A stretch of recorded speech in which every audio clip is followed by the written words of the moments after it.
Good evening. This is Mae Brussell. It's KAZU FM in Pacific Grove, California. It's broadcast number 672, October the 22nd, 1984. This time last year, just to refresh your memory, I like to do that every week, show how fast a year goes. I went into a lot of detail on the Los Angeles Police Department and their relationship to Western goals. Their spying that goes back into the 60s and 70s, the documents that were ordered destroyed and then placed in the hands of Larry McDonald, the head of the John Birch Society, Edward Teller, the father of the hydrogen bomb, Mr. Wigner with associations to the BND, the Galen operation, and the high level of intelligence that goes throughout the nation into the various police departments and to data banks overseas. The Western goals will be in the news unless it's settled out of court one more time, because members of the community in Los Angeles through the Civil Liberties Union are suing them, and we'll update you on that information. There was a whole year where the Larry McDonald story in Western goals with the police department was suppressed, and the LAPD settled for their suit out of court at the end of the year rather than have the information be put into the court records and then it would be public. I'm going to run down a few of the topics that I am aware of in the news and that you are aware of, because they touch areas that we have discussed at length the past years. Just to let you know that I am conscious that these things are breaking, but I'm not going to talk about them this evening. So I'm going to begin with running down the things that I'm not going to talk about, but they will be close to the back burner to catch up with eventually. Each one of these subjects deserves at least an hour and a half hour to update what is happening at this time. Before I run into those, though, I do want to mention the debate of Ronald Reagan. The news media, of course, was very kind to him. They'll say about anything that he wants them to say. The Los Angeles Times had a story today about the debate in Kansas City. It said there were no obvious gaffes by either man during the televised debate that came 16 days before the election. I don't know what they're talking about. I tape recorded the debate, and the transcript will be in the New York Times by tomorrow, and other papers also, but particularly the New York Times covers it. Did you hear Ronald Reagan say just before the summation of his debate, he said, "Do you want to see America return to the policies of weakness of the last 4 years?" And then he realized what he had said, and he couldn't cover it up. And all the excuses and all the wandering and his getting off on a subject and then telling him his time was running out had to do with his catching himself knowing he said something wrong and not being able to make a joke and go back to it and say, oh, this reminds me of the campaign against Jimmy Carter and Mondale. They're so much alike. Their policies are so much alike. The weakness of those 4 years that I still think about it. Instead, he referred to his own 4 years of weakness, the policies of the last 4 years, and maybe the people who analyze these debates were correct. Maybe that wasn't an error. Maybe he was just saying the truth and I missed the point. But I thought his mind does wander, and he's not able to catch himself saying these things. He knows they're wrong, and he's not astute on foreign policy. That won't stop him from getting elected, and I'll do a little bit on that next week. But he did make this horrible error, and it slipped by at least the news media that I saw today. It's only been one day. Now, there's 10 major stories. There's about 30, but if I told you what I wasn't going to talk about, it would take the whole hour. Just quickly, the subject of Mr. Rudolph, the Nazi from Dora, the concentration camp run by Peenemünde and Walter Dornberger and Werner von Braun. Mr. Rudolph nicely left California in March of this year and settled in Germany, and his wife and daughter still have American citizenship.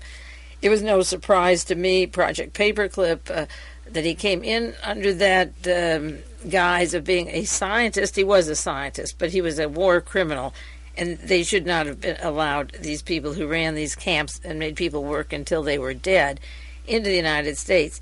There's been a big attempt to boycott the Soviet Union because they allegedly used slave labor on their gas pipeline. Nothing like the heroes that were decorated in this country. We'll do more on Project Paperclip very soon. Reagan and the Armageddon theology was in the front page of the Sunday New York Times this week, and this morning in the San Francisco Chronicle. I refer back to my 3 broadcasts just 3 weeks ago before I went into Raymond Donovan.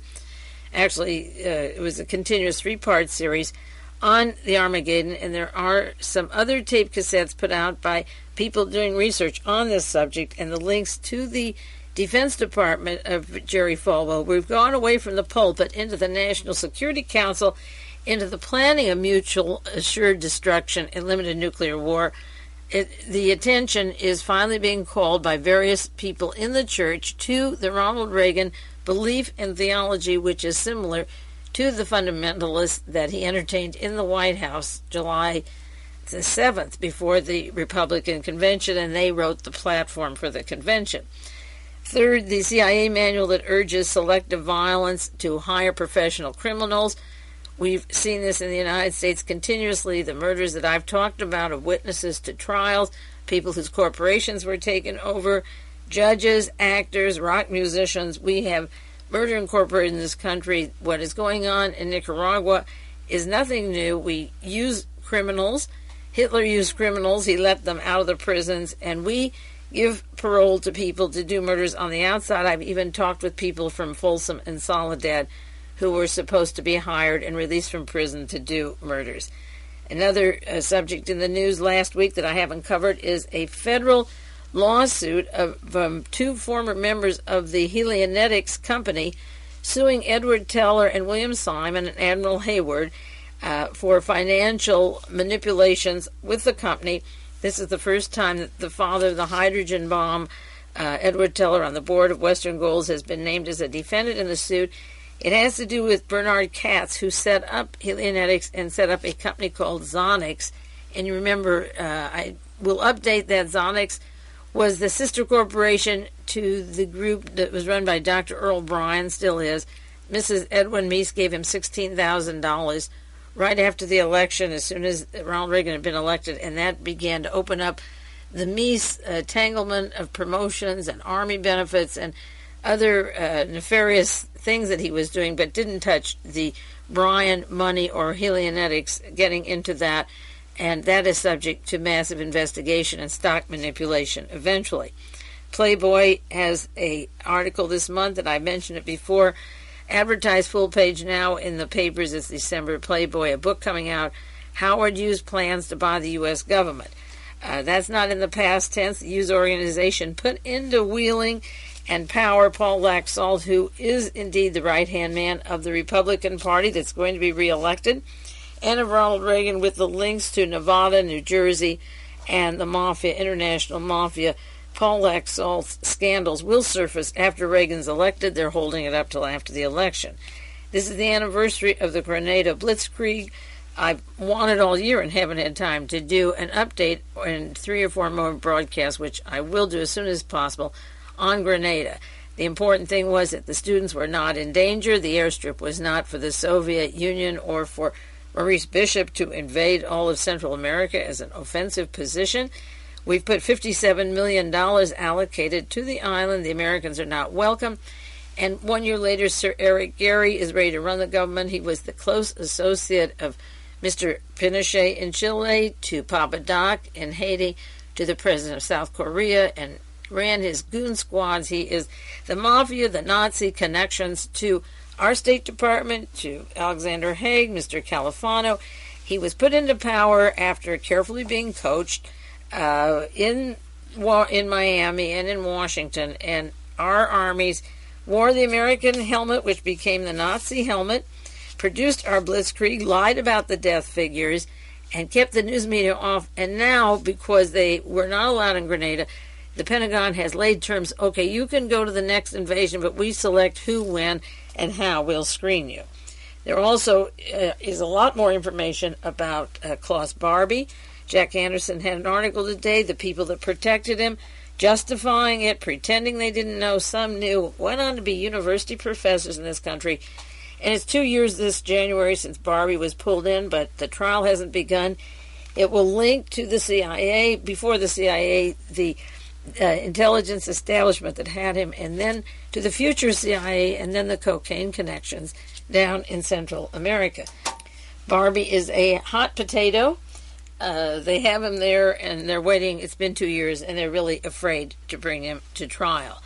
The CIA planes in El Salvador, that's not new. We have mercenaries, we have aircraft fighting these warfares against the guerrillas, in this case, protecting those 14 families who own all the land in El Salvador, spending 30, 40, 50, 100 million, flying planes, losing soldiers, bombing the natives to keep the land in the hands of a handful of people. Maybe you heard Reagan talking on the debates about the Shah of Iran was going into land reform and dividing up the land among the peasants. That was a gross lie. It happened that the conditions when the Shah came in was that they import their food from the United States and make them dependent upon the United States, not that they use their food for the native population to grow and develop. That was all blocked off when the Shah was put in.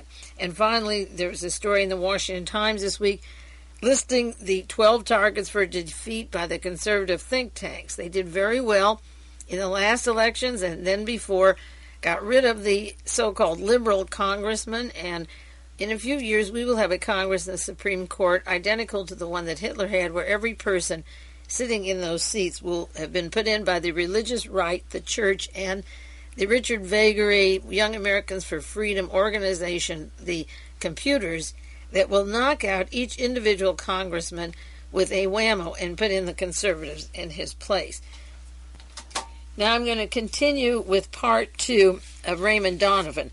Last week I left off with a chronology, and I said that I would continue with that this next week, but I am a promise breaker sometimes on account of the news, and I don't want to lose continuity of the Donovan story, the part I want to get across tonight.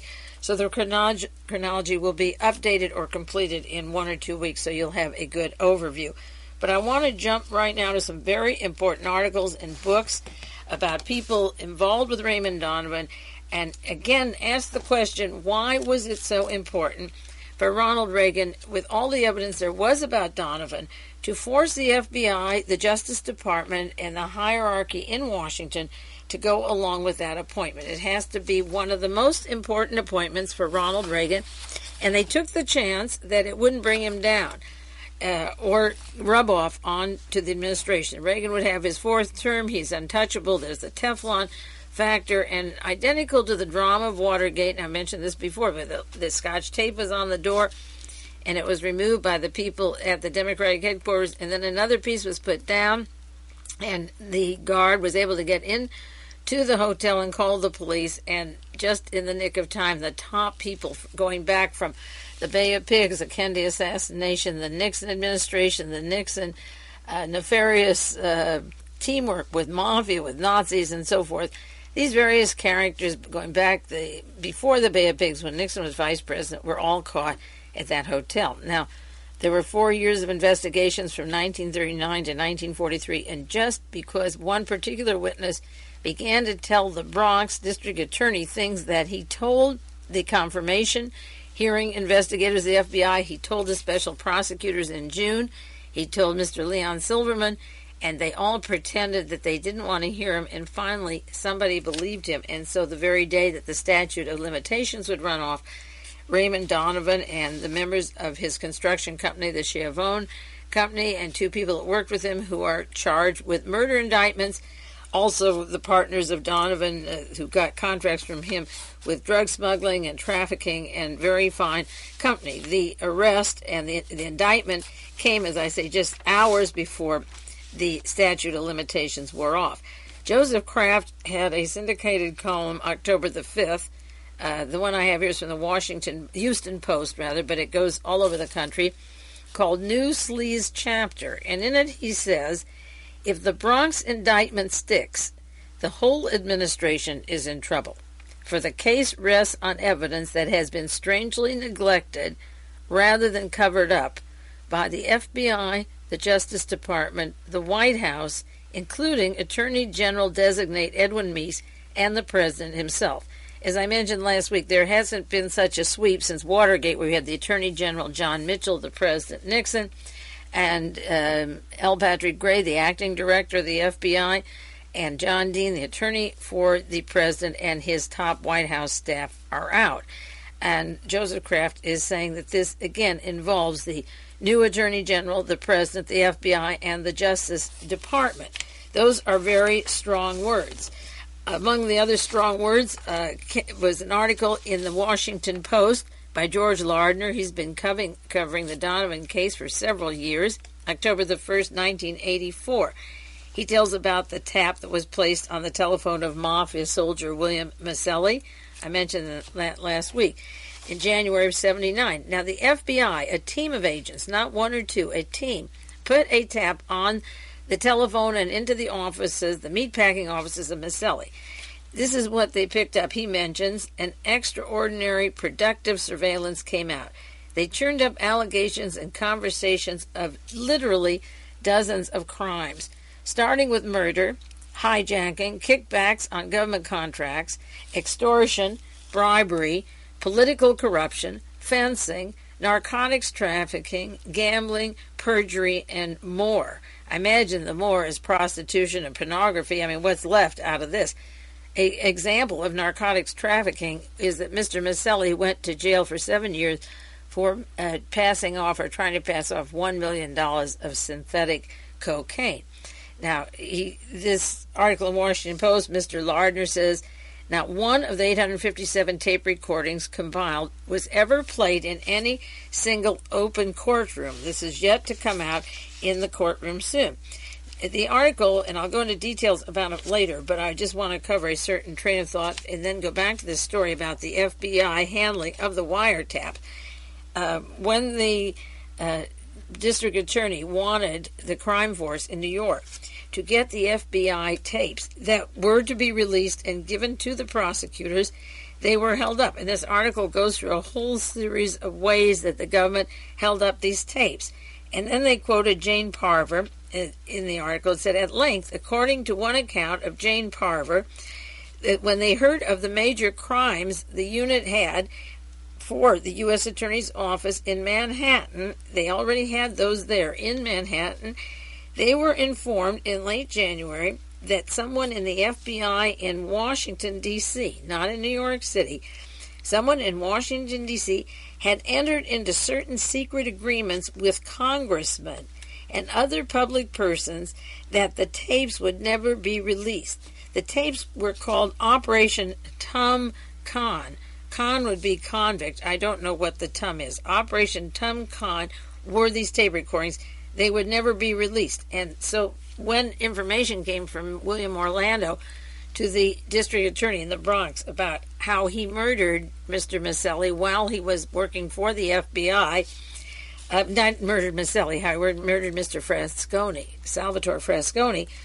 When this information came, the district attorney wanted these tapes over again because Mr. Silverman had not used them. The Washington investigation of Donovan with the Senate had not used them, and the FBI, who made the tapes, did not use them for the confirmation hearing.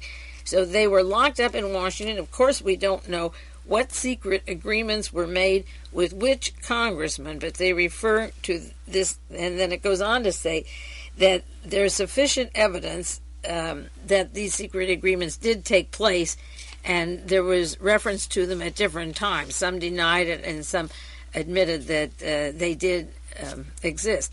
Now, the only person out of all of those tapes that ever was arrested was Maselli for the charge of hijacking and narcotics, even though he's discussing how he murdered Frasconi, his competitor, on the tapes. And they quickly brought him to justice, if you call it justice, 7 years for this crime of the $1 million of the heroin, the cocaine, synthetic cocaine, and so forth. But the FBI and the district attorney in Manhattan, they quickly went through the court hearings without introducing any of the tapes. By his pleading guilty, the tapes were never used. They were put back under seal, and somebody in the FBI in New York and in Washington, D.C., working with a congressman, was protecting these tapes. And the question is, again, why were they protecting these tapes? Now, the people who wanted Raymond Donovan as the Secretary of Labor were mentioned by Stephen Weissman October 3rd, 1984, in an article in the New York Times called assessing the damage. He covers the White House, the Ronald Reagan White House, for the New York Times. And it said that Raymond Donovan came from what was a traditional, at one time, Democratic area, but he was a loyal conservative for Ronald Reagan. And at the time that he was made Secretary of the Labor, he won the confidence of such Reagan aides as William Casey, the director of the CIA, Edwin Meese, Lynn Nofziger, Reagan's longtime political advisor, and Helene von Dahm, now ambassador to Vienna. I mentioned her last week. Now, those people would not want to put a president in who is up for re-election and get a cabinet appointment of someone as controversial as Donovan, with all the material about Donovan, unless this power block, going back, and they have a tremendous amount of power, Nofziger, Meese, von Dahm, and Casey have not only power but links to Nazis, the Vatican, the dirty tricks. They had enough confidence that this case would never open up. Now, in the same article that Joseph Kraft talked about the possibility of sweeping in the president and Edwin Meese and the whole entourage in Washington, he tells about Ed Meese asking William Webster of the FBI in December about information linking Donovan to the mobsters. Did he have any? Which is kind of a crazy question, because they knew darn well it was public domain, a lot of the suggestions up to that point even. But Mr. Webster came back and said to Mr. Meese, Edwin Meese, that there were tapes of Donovan. Meese never heard them. They screened them for him. He said they heard tapes, and there was a vague reference to the case of Jimmy Hoffa. But the FBI didn't find any reason not to appoint Donovan as Secretary of Labor. Now, it turns out, and I'll give you the information on that, but you may as well know the punchline, that the man who killed Jimmy Hoffa was under contract to Raymond Donovan and the Chivione Construction Company. So, and one of the top hitmen for the Genovese family and the Mafia. So all they said was the tape mentions Hoffa, but that's no reason not to appoint Donovan. Now, Jimmy Hoffa's attorney was that well-known William Taub. If you don't have the book Forces of Power, try and get it. I think research has it. In California, you can get in touch with Tom Davis and get the book Forces of Power. It's a very important book. And this Taub was the attorney for both the Vatican and Jimmy Hoffa, the connecting links of the Von Dahm or the Casey or the Meese, and Meese's Catholic background, or Donovan studying to be a priest, and his links to the church. Taub is a very important link that I'll update more later with the Vatican and with Jimmy Hoffa. As a matter of fact, when I wrote the article on the Nazis and the murder of John Kennedy for Rebel just a year ago, this November, I described William Taub and his New York office or home is on 60th Street, and his home address is the same as Democracy Under God on 60th Street. It's the same building. It's the office where Taub worked, and Taub was very close, as I wrote last year, to Cardinal Ottaviano of the Holy See, who way back in 1929 gave the Vatican $89 million to make sure it would be neutral. When Mussolini and Hitler would come to power, the money went into the Vatican Bank, and this became part of the fund that God's banker Michael Sindona was to invest, and Sindona puts it into Richard Nixon, and Licio Gelli puts it into Ronald Reagan. But Mr. Taub is a very important person, both, well, for many reasons, but right now his Vatican connections and to Jimmy Hoffa.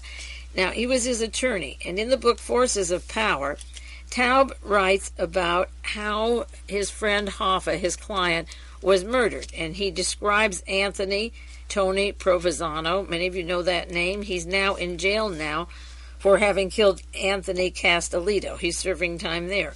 The co-defendant in the trial of killing Castellitto was Salvatore Briguglio, the long friend of Raymond Donovan, who shared the Chivione construction contracts, and Briguglio worked his way up into the Teamsters Union and was a hitman for the Genovese family and for various people in construction work and in Mafia, the organized crime in New York and in New Jersey, or I guess wherever you wanted him to go.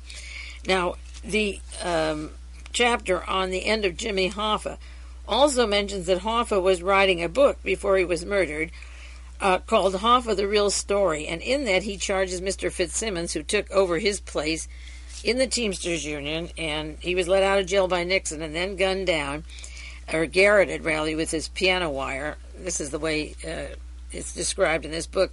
The book charges that Fitzsimmons conspired with John Dean of the White House and Charles Colson, who were going to keep Hoffa from gaining office.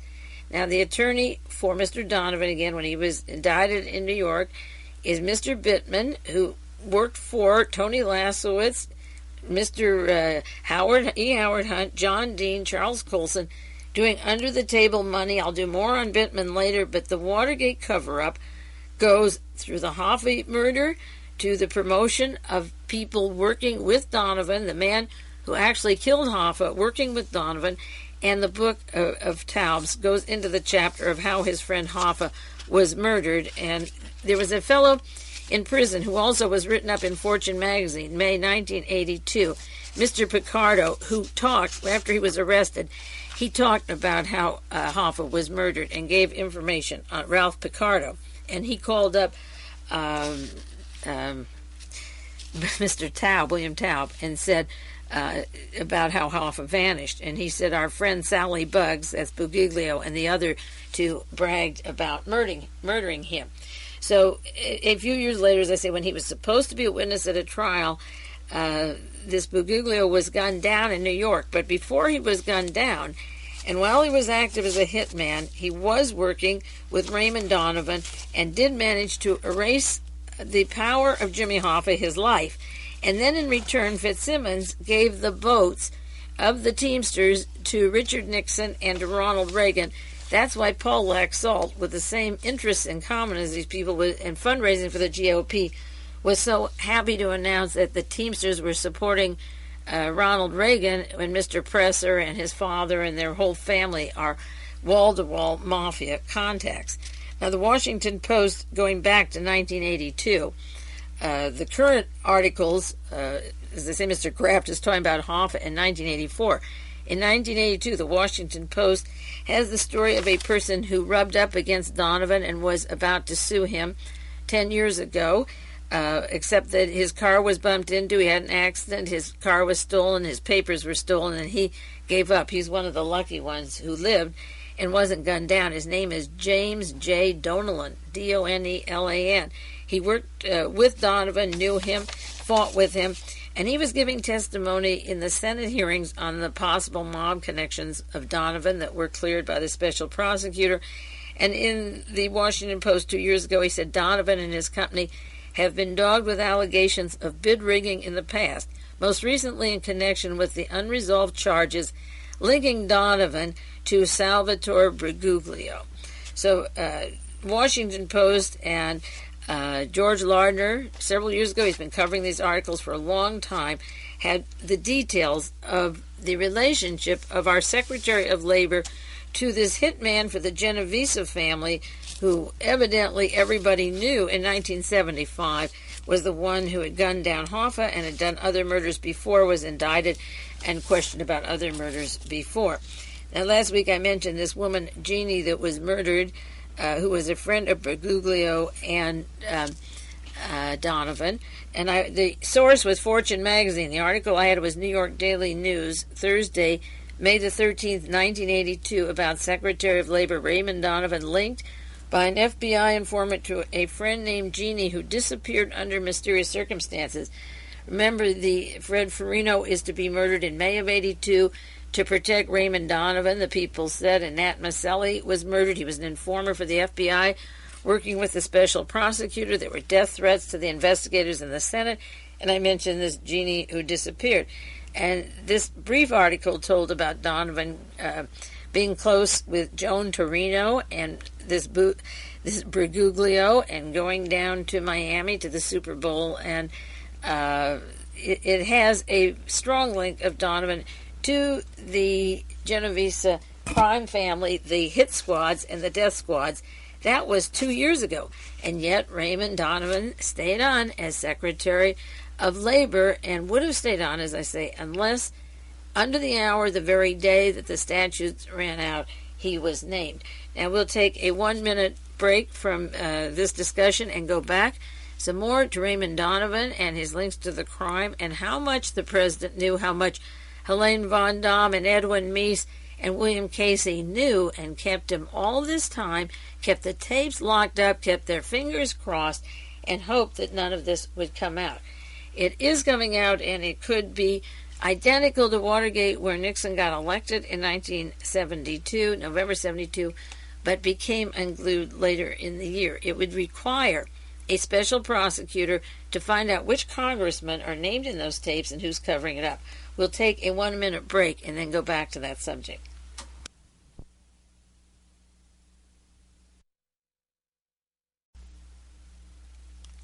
This is Mae Brussell. It's broadcast number 672, October the 22nd, and this is side 2 of the broadcast, or the tape cassette if you're receiving it in the mail. Now, Fortune magazine, going back to May 31st, 1982, has a long investigative report done by a man named Roy Rowan and an investigative researcher, Sarah Bartlett.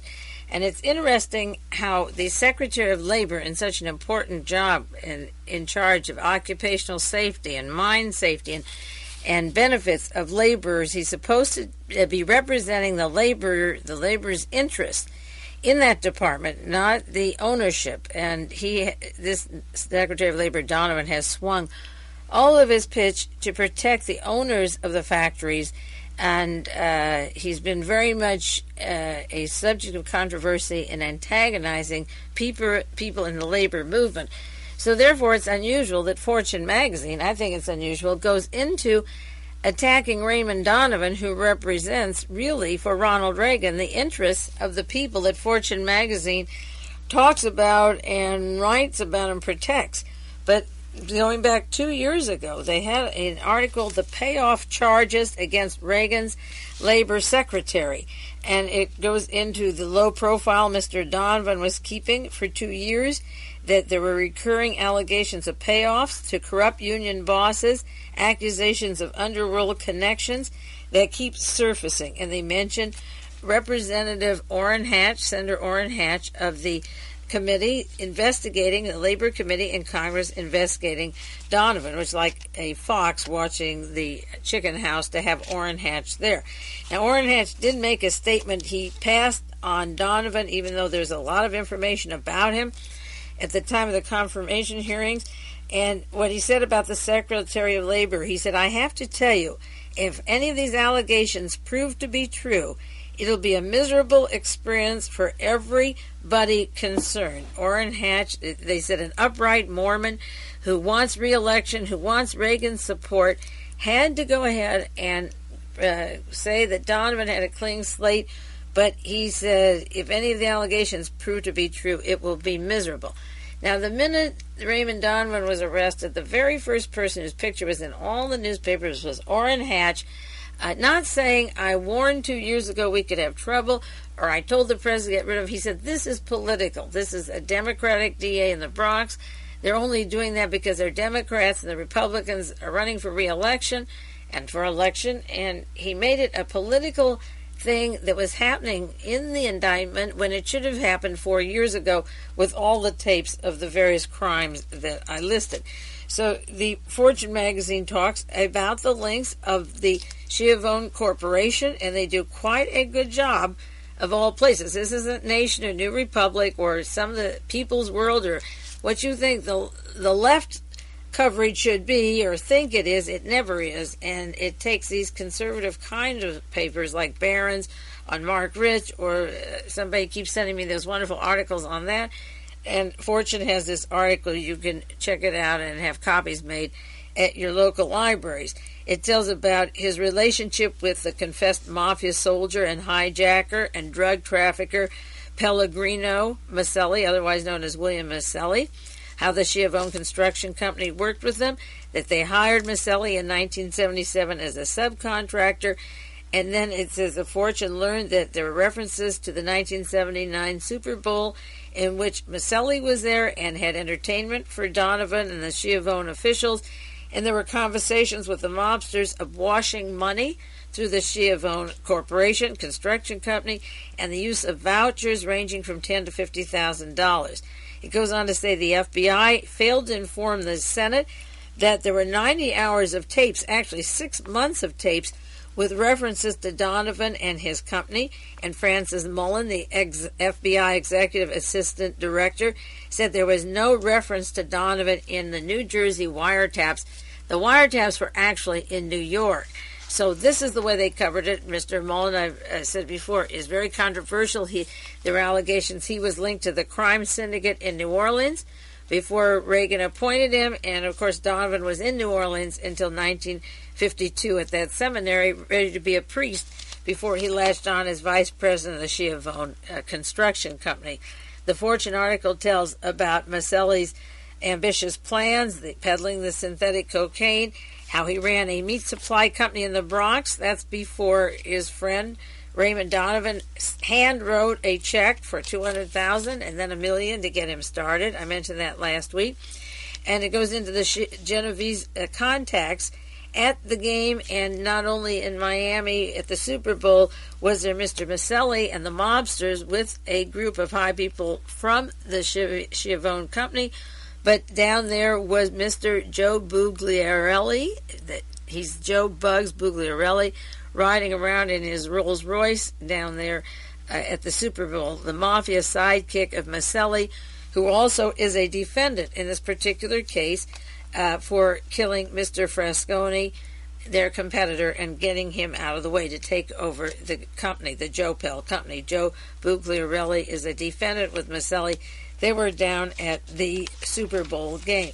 Now, Fortune goes into the Secretary of Labor, who's supposed to enforce labor racketeering laws, and he himself is being named through links to the Genovese family, informers, and so forth, of doing what he's supposed to be protecting, and is named in the wiretaps that were sequestered away, never played in court, and the FBI kept this secret.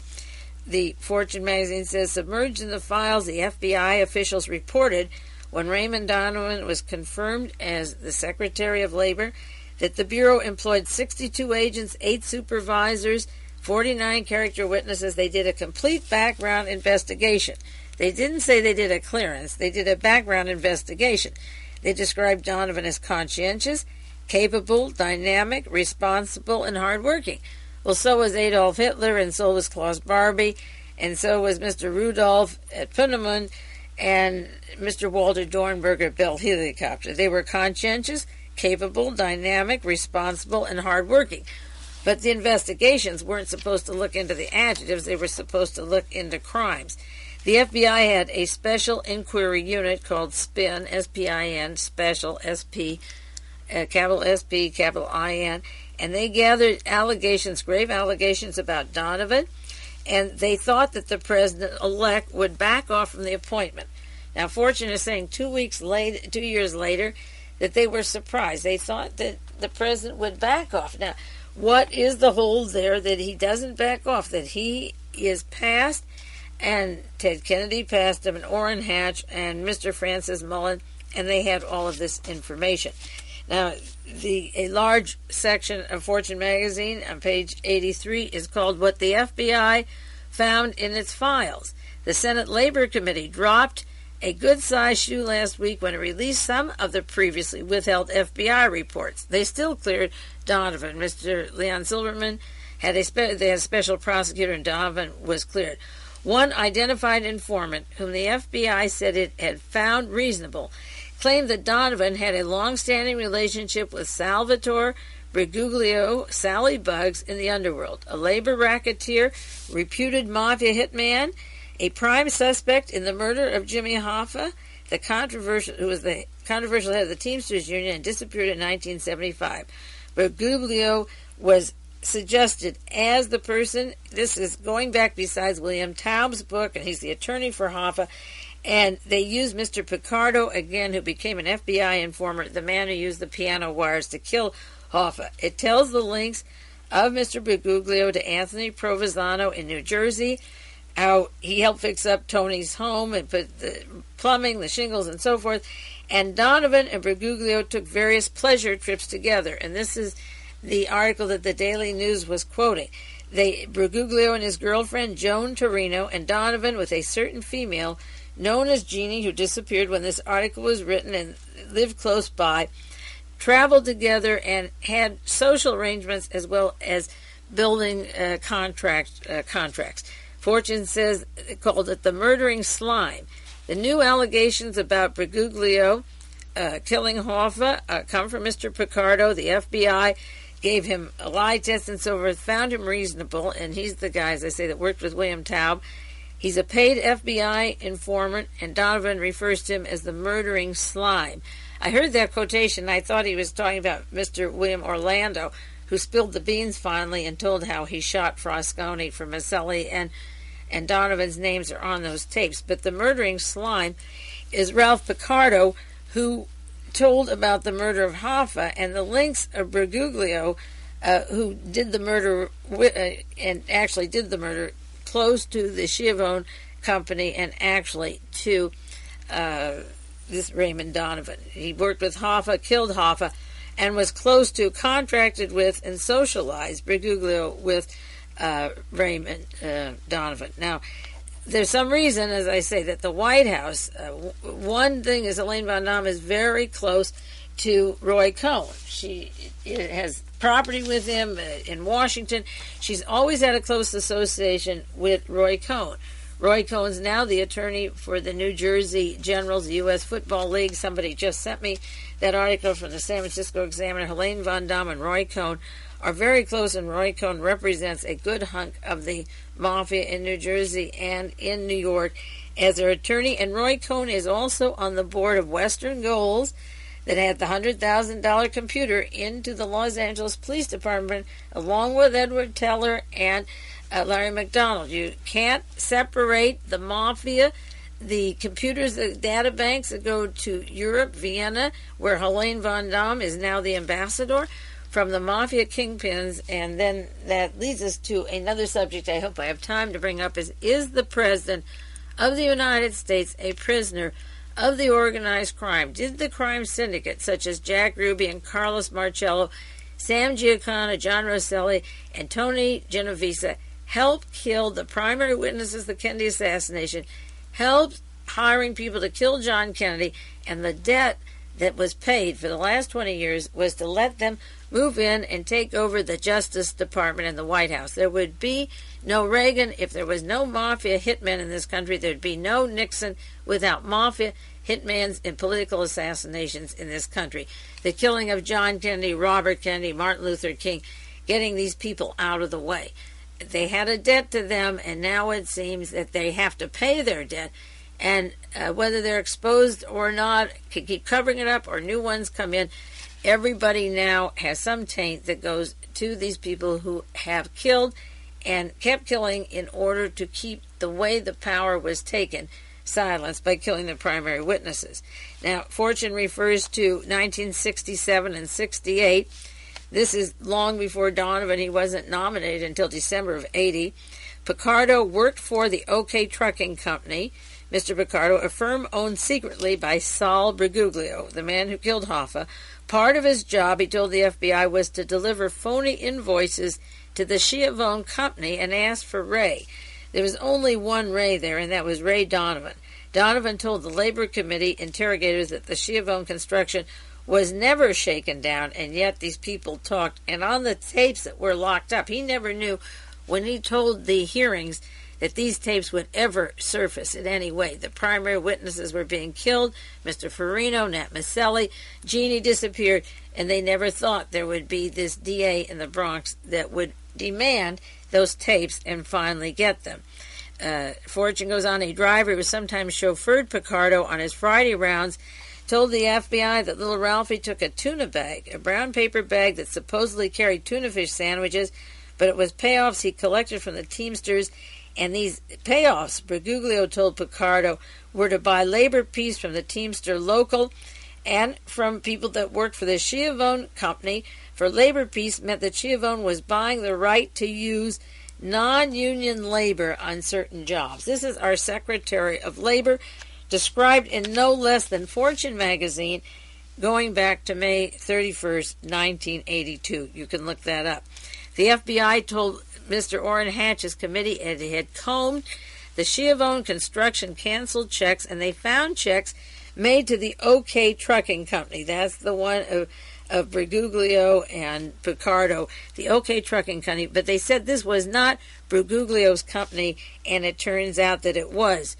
The FBI couldn't find it, but the authors for the expose in Fortune magazine said it was. And later, the testimony of Picardo helped convict Provenzano for 20 years for the murder of another person that I mentioned, and Briguglio was a defendant in that case when he was gunned down. An interesting story of the Reagans with Mr. Donovan, and they have a picture in the Fortune magazine from blue collar to black tie, and there you see Frank Sinatra and Raymond Donovan and Nancy Reagan and President Reagan in all their glory at a country club in New Jersey where an insurance man named William McCann raised $175,000 for Ronald Reagan. In 1979, just before the election and before the confirmation hearings that would take place in December of 1980 and in January of 81, Frank Sinatra, Ray Donovan, and Nancy and Ronnie Reagan.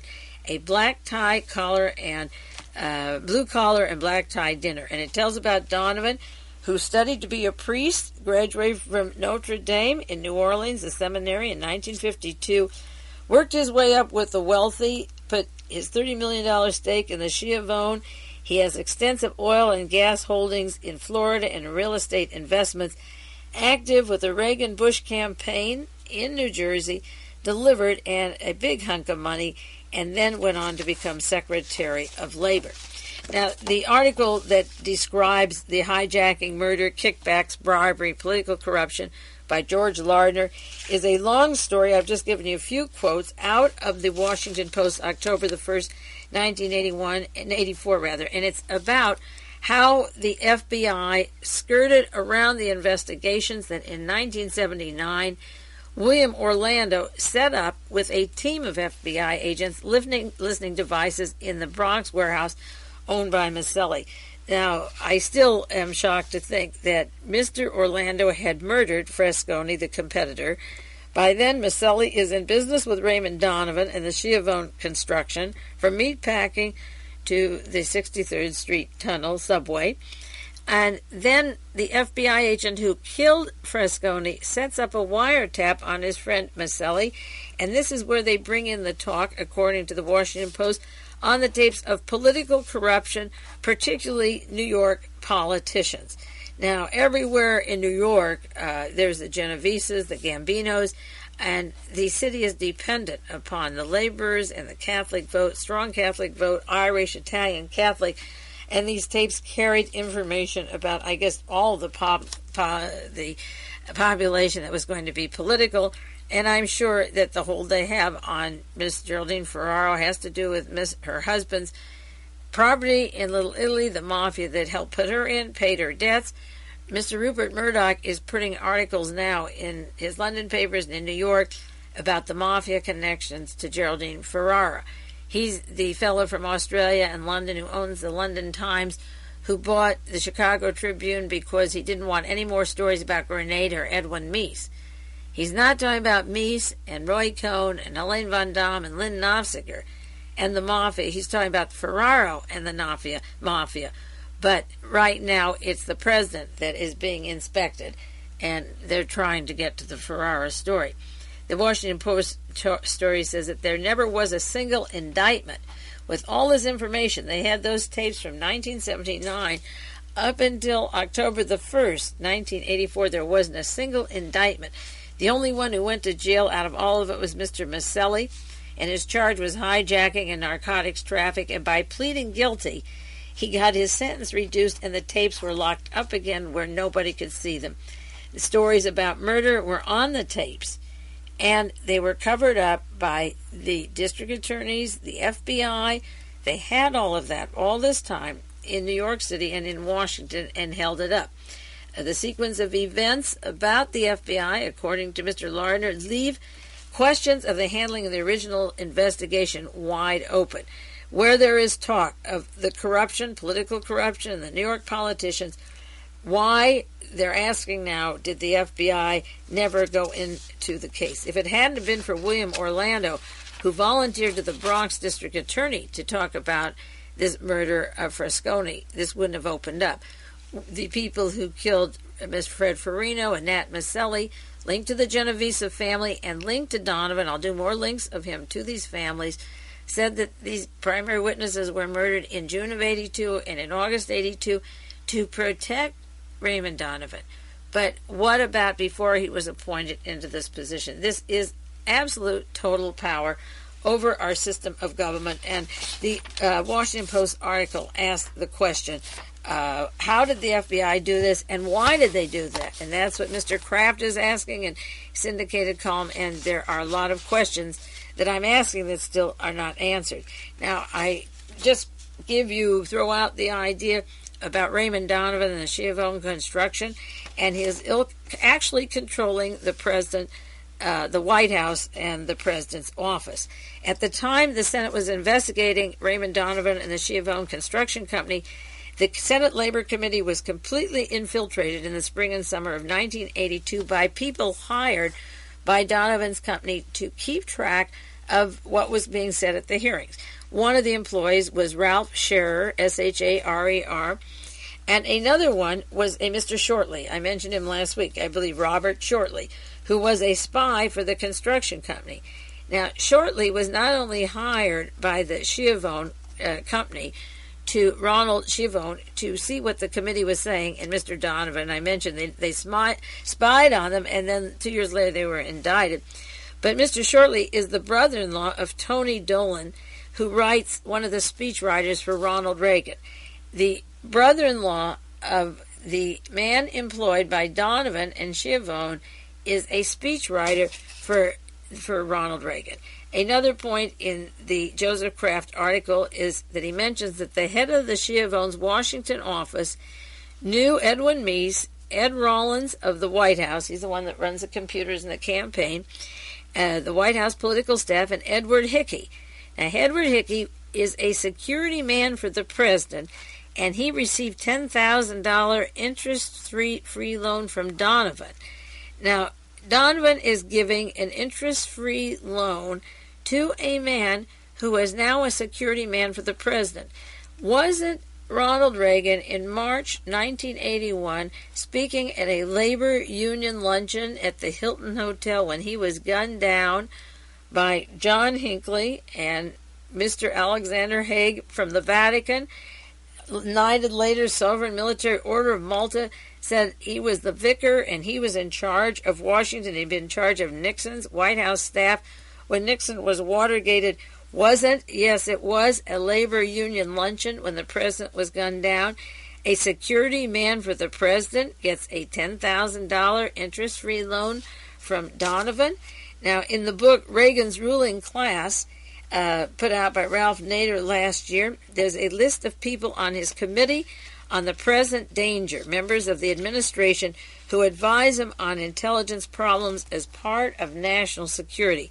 One of the people on that list, along with Edward Noble of the Sinfuel Corporation, who wanted to bring the Krupps, or maybe will, to this country with our tax money to go into mining, Richard Allen, James Buckley, another knight of Malta, William Casey, with his controversial Mafia connections, John Connolly. This is a who's who of people that you could do biographies about for the hour, John Lehman and so forth. Among the people appointed by Ronald Reagan is Edward Bennett Williams, the attorney whose office represented John Hinckley and got him off on an attempted murder charge. Hinckley wants to get out. He compares himself to Sakharov. He says, I'm a political prisoner like Sakharov. Sakharov didn't blow off the head of the press in the Soviet Union from TASS, or the person giving Pravda news, or try to shoot the president of the Soviet Union. Believe me, Sakharov isn't in for the same reasons, but the attorney for the Hinckley family is Edward Bennett Williams, who's put on the committee of present danger. Present danger to who? You know, this is very serious. And with people writing the speeches for the president, with Edward Bennett Williams, who's represented the mobsters down the line, all kinds of the organized crime syndicate. I've had his clients on the air and listened to them before. You can get it from Jim Hogan's book, Spooks. They've got a good list of some of his clients. But he's on this special committee with the top CIA spies and represents organized crime. And we have a speechwriter for the president, a brother-in-law whose own brother-in-law comes sent from Chivione and Donovan to spy on congressional committees, and also Theodore Geiser, the attorney for the Chivione Corporation, and Raymond Donovan from New Jersey, and they have $500 million contracts. As I said, these are not peanut reporters. Theodore Geiser wrote a suggested answer for President Reagan to give in response for press conference questions on Raymond Donovan. Is Raymond Donovan and the Chivione Construction Company with the Genovese hitmen, the assassins, the Masellis, the Briguglios? There's one who has now been indicted with Maselli for the murder of Frasconi, and there's the other one who killed Jimmy Hoffa. What kind of people are on the Security Commission for the President of the United States, such as Edward Bennett Williams, the attorney, who writes the speeches and tells the president what to say at the press conference, who gives a man $10,000 with no interest, doesn't have to pay back a loan from the Chivione, and who's a speechwriter, the brother-in-law of the spy of the Senate hearings, Tony Dolan, the President Reagan speechwriter. His brother-in-law is a spy in the Senate hearings. How far up in the White House? How tighter can you get? You encircle him, you write the speeches, you write the answers to press conferences, you work with the security team, and you represent a person who tried to kill him. How bad is it in the White House, and what is going on? Is Reagan paying his dues for that seat? It looks so nice and comfortable. Don't believe it is. Finally, the investigations have been going on regarding this company, the construction company, because it was supposed to be minorities. The New York Times had a brief biography of State Senator Joseph Gallagher, who, according to the Washington Post, was listed as a 51% owner in Jopol, but never put a cent of money into it. Washington Post, October the 1st, that in this case, Mr. Gallagher, 51% interest and didn't have a cent. He's black, and they used him to represent the minority interest. Well, the New York Times has a story that Gallagher was working with a basketball team when he was in college, that they won the National Collegiate Athletic Association. This goes back to 1950, but a year later the team were indicted for taking bribes and fixing points. He wasn't touched, but the other team members were. Next, he goes on to a highly publicized government action. He wants to work a political career.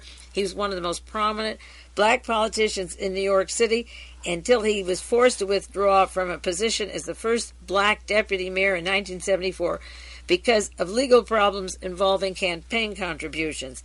Next, he gets a nomination in the state Senate, and he's up for re-election, and he is caught again with a period where he's questioned in 1968, 5 years later, on attempt to move by the city police for the Democratic nomination. They tried to remove him as controller. He was defeated for that job, but Mayor Beam wanted to reward him as the deputy mayor in 1974, and that appointment was postponed because there were charges of illegal corporate campaign contributions. That was the next point.